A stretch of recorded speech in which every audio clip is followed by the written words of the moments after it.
Hi hello అండి, welcome back to my channel. ఇవాళ mini vlog వచ్చేసి నేనైతే ఇవాళ సోమవారము కార్తీక మాసం కదా, సో పూజ అయితే చేస్తున్నాను అనమాట. ఇంకా పొద్దున్నే ఇంకా ఇంట్లో పూసిన పువ్వులు అయితే కోసేస్తున్నాను.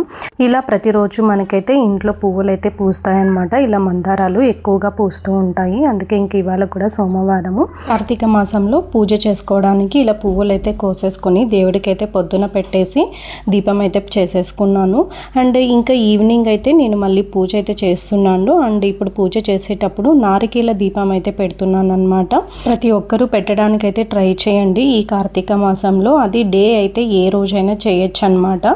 ఏంటంటే ఇలా సోమవారమే చేయాలి అని లేదు, కాకపోతే కార్తీక మాసం సోమవారం అయితే మనకి మంచిది కదా, సో ఆ టైంలో పెట్టడానికి అయితే ప్రయత్నించండి.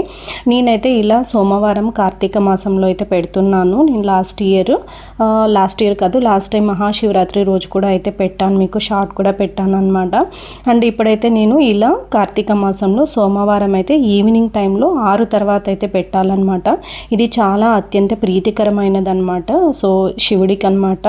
ముందుగా అన్ని సిద్ధం చేసుకొని దేవుడికి అయితే పువ్వులు అన్నీ పెట్టుకొని ఇలా దీపారాధన అయితే చేసేసుకున్నాను. అండ్ కొబ్బరికాయ కూడా కొట్టానండి. ఇంకా వచ్చేసి ఇలా నారికేల దీపం పెట్టడానికి ముందుగా అయితే ముగ్గిపిండితో లేదా మనకు ఏదైనా కానివ్వండి అలా రంగులతో కానీ లేదా పసుపు కుంకంతో అయినా కూడా చిన్నగా ముగ్గు వేసి దాని మీద ఇలా ఒక ప్లేట్ అయితే విస్తరాకు లేదా మనకి ఏదైనా ప్లేట్ ఉన్నా పెట్టుకోవచ్చు, లేదా మనకి దొరుకుతుంది అనుకుంటే బనానా లీఫ్ ఉంటుంది కదా, అది కూడా పెట్టుకోవచ్చు అండి. సో నేనైతే ఇలా విస్తరాకునైతే పెట్టాను అనమాట. ఇలా విస్తరాకు పెట్టి దానికి పసుపు కుంకం పెట్టి అందులో కొన్ని పువ్వులు కూడా అయితే వేశాను. ఇలా మనము కొద్దిగా బియ్యం అయితే తీసుకోవాలి. బియ్యం తీసుకున్న తర్వాత కొబ్బరి చిప్ అండి, 3 కన్నులు ఉన్న కొబ్బరి చిప్ అయితే తీసుకొని అందులో నువ్వుల నూనె లేదా ఆవు నెయ్యి అయితే వేసుకొని ఇలా ఒత్తుల్ని ఒక ఒత్తిని 2 ఒత్తులుగా చేసి 3 ఒత్తులు అయితే పెట్టాలి. ఇలా దీపారాధన చేసుకుంటే చాలా మంచిదన్నమాట. ఇంకా సోమవారము తులసి కోట దగ్గర కూడా పూజ అయితే చేసుకున్నాను. ఇలా ఉసిరికాయతో దీపం అయితే కూడా వెలిగించాను అనమాట. అండ్ తులసి కోట దగ్గర కూడా ఇలా అన్ని ఉసిరికాయ కొమ్మలు ఉంటాయి కదా, అవైతే పెట్టేసి నేను దీపం అయితే చేసుకున్నాను అనమాట. మనకి ఇలాంటి ఇబ్బందులు ఉన్నా బాధలు ఉన్నా మన ఇంట్లో ఎవరికైనా అనారోగ్యంతో ఉన్నా కూడా ఇలాంటి పూజ చేసుకుంటే చాలా మంచిదన్నమాట.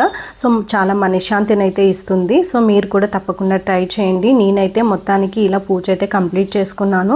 కావాలి అంటే మనం ఇంట్లోనే కాదండి, మనం ఏదైనా టెంపుల్కైనా వెళ్ళి శివాలయం అలా వెళ్ళి కూడా మనము ఇలా పూజ అయితే చేసుకోవచ్చు అనమాట. సో మనకి ఎలా వీలైతే అలా అయితే చేసుకోవచ్చు. నేనైతే ఇలా ఇంట్లో అయితే చేసుకున్నాను. ఇంకా నాకు ఈ 2 ప్లేసెస్లో అయితే కూడా ఇలా తులసి కోట ఉందన్నమాట. 2 చోట్ల కూడా ఇలా దీపం అయితే చేసేసుకుని నా పూజ అయితే కంప్లీట్ చేసుకున్నాను. నచ్చిన వీడియో నచ్చితే లైక్ చేయండి, కమెంట్ చేయండి. Thank you.